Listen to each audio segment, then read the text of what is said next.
The explosion tore through the diplomatic wing 3 seconds before Marcus Chen could warn anyone. He moved on instinct, his body already pivoting toward Princess Velsara as crystal and shrapnel screamed through the air. The Kashari princess barely had time to register the blast before Marcus slammed into her, twisting mid-fall to take the debris across his back instead of her chest. The pain was distant, manageable. His nervous system had learned to compartmentalize such things during the expansion wars, when humanity discovered that their evolutionary gift for endurance and pattern recognition made them the galaxy's most efficient killers. "Stay down," Marcus said, his voice level despite the chaos. Around them, the ornate reception hall had transformed into a slaughterhouse. Velsara's violet eyes widened beneath him, her chitinous facial plates flaring in what he'd learned to recognize as shock. She opened her mouth to speak, but Marcus was already scanning the room, cataloging threats with the cold precision that had earned him the nickname Reaper in 3-star systems. 12 attackers. Quantum rifles. Military-grade targeting implants. The attack pattern suggested Kishari rebels, the faction that wanted humanity expelled from the sovereignty at any cost. They'd chosen their moment perfectly during the princess's formal courtship announcement, when she declared her intent to bond with a human. "The queen?" Velsara gasped beneath him. "Where is my mother?" The Kashari monarch stood motionless on her raised dais, surrounded by her personal guard. Unlike the panicking nobles fleeing in all directions, the queen remained perfectly still, her obsidian crown catching the emergency lights. She was watching him, had been watching since the moment he'd moved to protect her daughter. Their eyes met across the carnage, and Marcus felt the weight of her evaluation settle over him like a physical thing. The queen's mandibles shifted in what might have been satisfaction. "Or recognition! Your Majesty!" one of the rebels screamed, bringing his weapon to bear on the dais.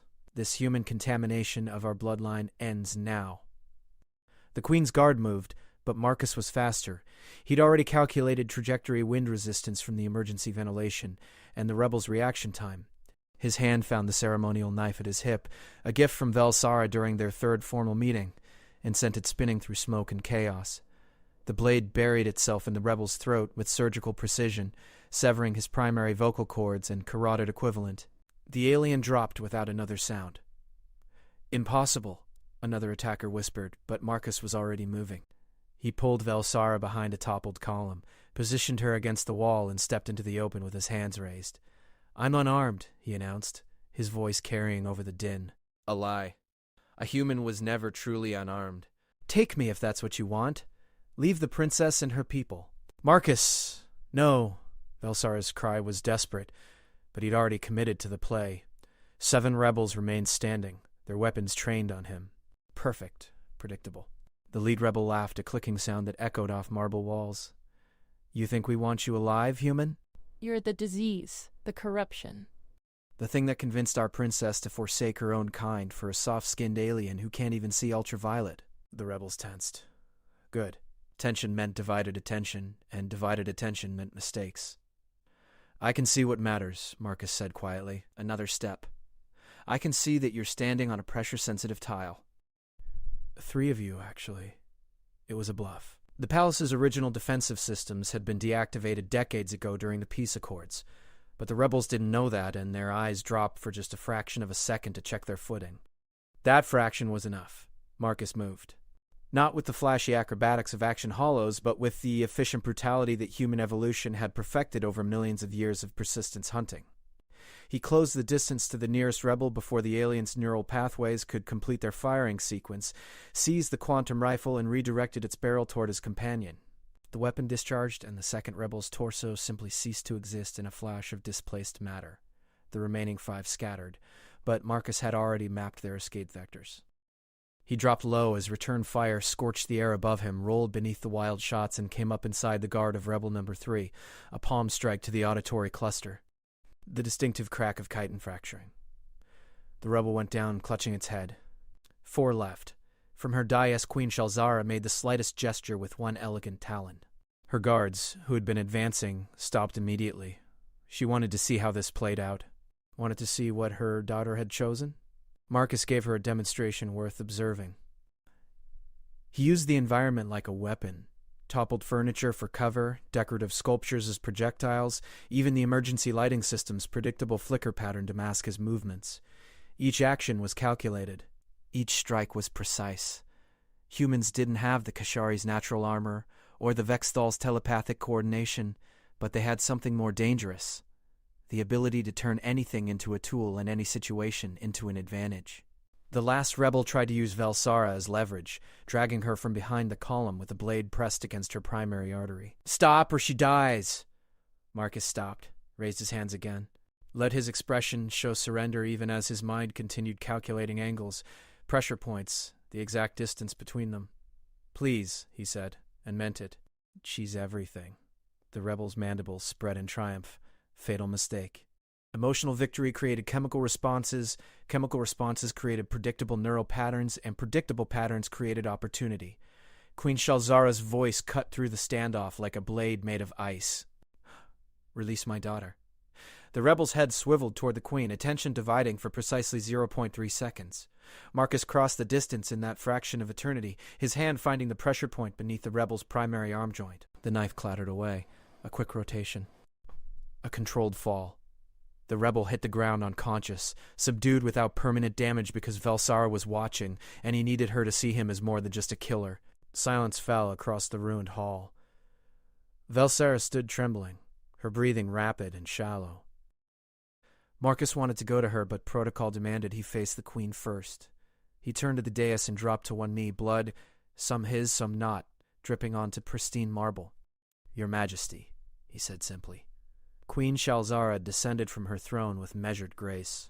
Each step was deliberate, her court robes whispering against stone as she approached. Her guard flanked her, but she waved them back with casual authority. When she stood before Marcus, she studied him with eyes that had ruled an empire for 3 centuries. "Rise, Marcus Chen of Earth." Met her gaze without flinching. The queen's mandibles shifted in that expression he still couldn't quite read. 12 attackers, she said softly. Neutralized in 97 seconds. No civilian casualties. Minimal permanent damage to the perpetrators. She paused. Remarkable restraint for someone with your documented history. Marcus said nothing. The queen already knew everything worth knowing about him. His military record, his psychological profiles, the classified reports about what humanity had become during their violent expansion into the stars. She had known before today, before the courtship announcement, before her daughter had ever met him at that cultural exchange 6 months ago. "Mother," Velsara stepped forward, her voice gaining strength. "Marcus saved my life. Saved all of us." "Yes," the queen agreed, but her eyes never left Marcus's face. "He did. Just as I knew he would." The words hung in the air, heavy with implication. Marcus felt understanding crystallize with cold certainty. This had been a test. Not just the attack, though. He suspected the Queen's intelligence network had detected the plot and allowed it to proceed, but everything, the entire courtship, every formal meeting, every carefully orchestrated moment that had led to him falling genuinely, helplessly in love with the alien princess, now staring at her mother with dawning horror. "You knew," Velsara whispered. "You knew there would be an attack." "I knew there would be resistance to your choice," Queen Shalzara corrected. "I knew that choosing a human mate would paint a target on your back for every traditionalist faction in the sovereignty. I also knew that if you insisted on this path, you would need protection that my guards, skilled as they are, could not provide." Her gaze finally shifted to her daughter. "You would need someone who sees threats like breathing, who can turn any moment into survival, who carries warfare in his very bones." Marcus's chest tightened. "I'm not a weapon." "You're something more dangerous. You're a weapon who chooses not to be." She gestured at the unconscious rebel at their feet. "Lesser beings would have killed them all. You subdued them. Preserved life even while taking it. That is the balance my daughter will need." The queen's expression softened fractionally. "That is what I saw in you the first time Velsara brought you before my court. Not a human. Not a killer. But a protector who understands the cost of protection." Velsara moved to Marcus's side, her hand finding his, despite the blood and chaos. "You used us," she said to her mother. "Used my feelings. Used him. I prepared you," Queen Shalzara countered. "There is a difference. The galaxy is not kind to those who rule, daughter. You chose to love across species. I ensured that choice came with the means to survive it." She turned to face her assembled court, the nobles slowly emerging from their hiding places. "Let it be known that Princess Velsara's chosen mate has proven himself in blood and restraint. The courtship will proceed, the bonding will be honored." Around them, the Kashari court murmured in shock and grudging approval. but Marcus was watching Velsara's face, seeing the conflict there. Gratitude and betrayal, love and manipulation, all warring behind those violet eyes. "Did you know?" she asked him quietly. "Did you suspect?" Marcus thought about the way the Queen had watched him during formal dinners. The questions about his military service that had seemed like polite interest but had been intelligence gathering. The way Velsara's guard rotation always included veterans who had evaluated his reactions to threats. He'd noticed it all, cataloged it all, and chosen to ignore the obvious conclusion because the alternative was losing her. "Yes," he admitted, "not all of it, but enough. And you said nothing." "Would it have changed anything?" He squeezed her hand gently. "Would it have changed what I feel, what you feel? I hate that she was right. I hate that we needed this. I hate that loving you comes with violence. Then let this be the last violence," Marcus said. He raised his voice so the entire court could hear. "I claim right of declaration under Kishari law." The Queen's eyes narrowed. Bold. "What are you doing?" Velsara whispered. Marcus kept his gaze locked on the Queen. "I declare before this court and the sovereignty that any who threaten Princess Velsara threaten me. Any who move against her will answer to humanity's full measure. I claim Protector's Oath. Blood bond. Eternal vigil." He felt Velsara's hand tighten in his, "And I declare that the weapon you see in me serves exactly one purpose now, keeping her safe. Not the throne, not the sovereignty. Her." Marcus had just invoked one of the oldest Keshari traditions, one usually reserved for bodyguards who had saved a royal's life. By speaking the words publicly, he'd bound himself to Velsara above all other considerations. Even above Earth, even above humanity itself. It was a declaration of love wrapped in a threat, a promise that the weapon Queen Shalzara had so carefully evaluated would turn against anyone, human or alien, who tried to harm her daughter. Queen Shalzara's expression was unreadable for a long moment. Then, impossibly, she smiled, a human gesture she'd learned for diplomatic purposes but had never used in court before. "Accepted," she said, "and witnessed." She looked at her daughter. "It seems, Velsara, that you chose more wisely than even I anticipated. He protects you from threats foreign and domestic. Even from me, should I become one." Velsara stepped forward, pulling Marcus with her.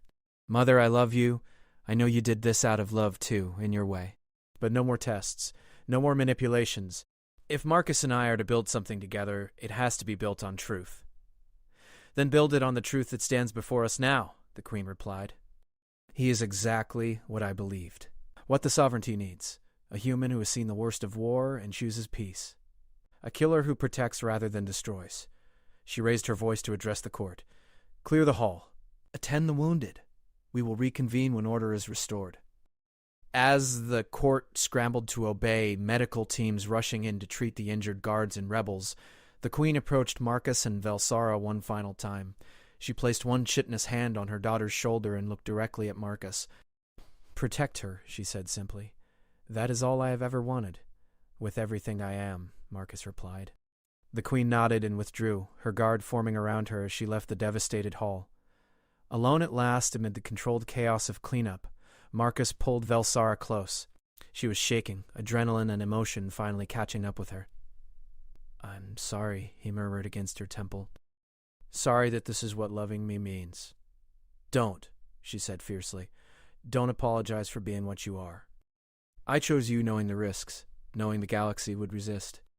I chose you anyway because when I look at you, I see someone who has every reason to be hard but chooses kindness, every reason to be cruel but chooses compassion.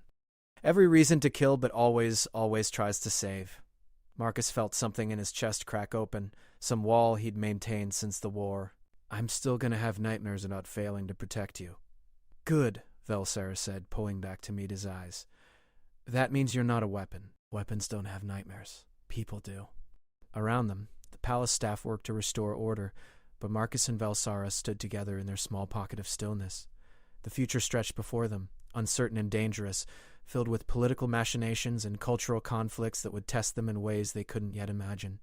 But they would face it together. A human who had learned that survival wasn't enough, that protecting what you loved mattered more than any victory, and an alien princess who had chosen him not despite what he was, but because of what he chose to be. Queen Shalzara watched them from a hidden gallery high above, her ancient eyes seeing what few others could. She had gambled her daughter's happiness on a single calculated truth, that humanity's greatest weapon wasn't their capacity for violence, but their stubborn refusal to let violence define them. As Marcus kissed Velsara's forehead with infinite gentleness, the queen allowed herself a rare moment of genuine satisfaction. She had found her daughter not just a protector, but a partner who would temper Velsara's idealism with pragmatism, and whose own hardened edges would be softened by her daughter's unwavering belief in peace. The weapon had chosen love over war, and in that choice, Queen Shalzara saw the future of the Kashari sovereignty. A future where humanity's strength and her people's wisdom could forge something neither could achieve alone. She turned away from the gallery, allowing them their moment. There would be time enough for the trials ahead. Time enough for Marcus Chen to prove himself not just in blood and battle, but in the quiet, harder work of building a life with someone from an entirely different world. For now, the queen had her answer. The weapon Incarnate had been tested and found true, not because he could kill, but because when it mattered most, he chose not to.